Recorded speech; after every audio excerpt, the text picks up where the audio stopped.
blinte një tabaka për të pritur miq, si dikur, sepse dikur vërtet na vinin miq në shtëpi.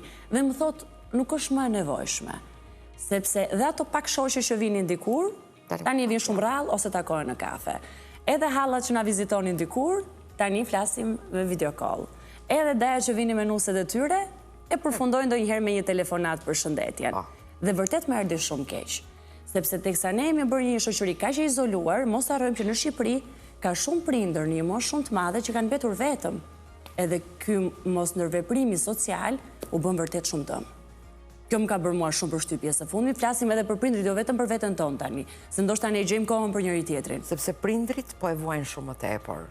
Pra ata thonë shumë që nuk na hapet dera.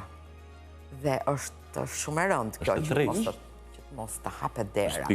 Mos të bjerë zilja e derës, se ato akoma me këtë janë, me zilën ke dera, shumica, dhe dalin dhe ata shu atje ke kafja për takuar një për besa, kush do t'i shojë, sepse kur shkon në shtëpi, ke dhe atë detyrimet, se do shohësh që diçka nuk funksionon mirë dhe nuk duan as t'i shohin dhe as t'a marrin përgjegjësinë, se do t'i ndihmojnë për diçka, do shohin një mungesë, një gjë. Dhe kur gjyshja ose prindje bën kafen me xhezve dhe ti ke ekspresin e fundit në shtëpi, ti nuk do të përballesh me këtë dhe hajde shkojmë atje ku ekspresi është për gjithë një lloj. Që është lokali. Por nuk e ke zvendësuar kurrë. Nuk e marr atë, po nuk.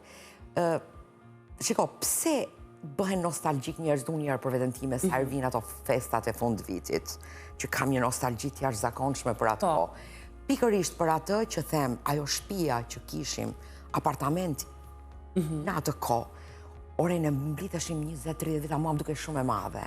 Tani, shtëpit shumë të mëdha, vila, me obore, me gjithë luksin, dhe brenda janë bosh.